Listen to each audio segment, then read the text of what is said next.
Dalawang gabi na to, hindi ako nakakatulog. Nahihirapan ako guys, kasi may pumunta dito sa akin.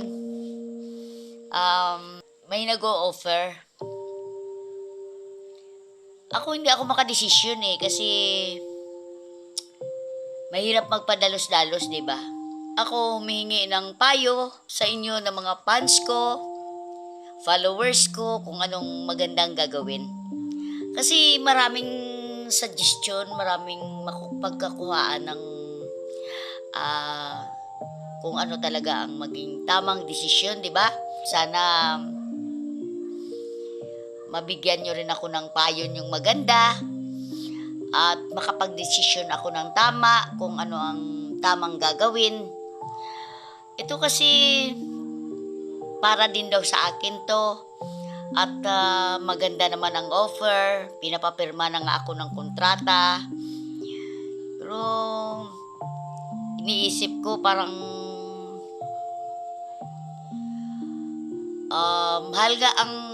mahal ang offer sa akin, pero parang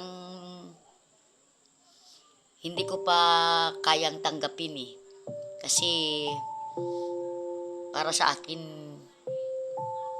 napakamura na. Naliliitan ako ng offer.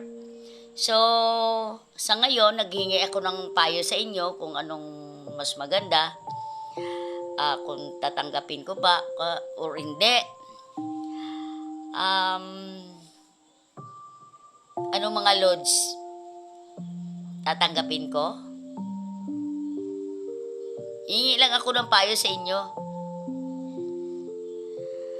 Kung okay, sana payuhan nyo ako.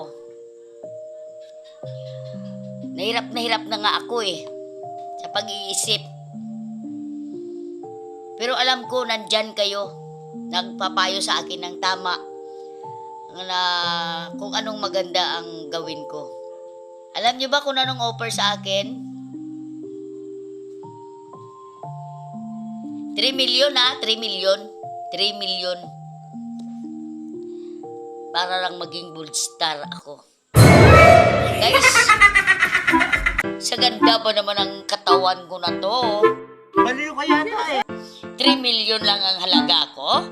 Wow! Hindi, payuhan nyo nga ako. Ano ba naman kayo? Gusto ko hingi ng payo nyo. Maging bold star, i-expose ko itong mga beauty ko, mga kaseksihan ko. Baliw ka yata Sa 3 million? Oh my God! Sa inyo ba mga lods?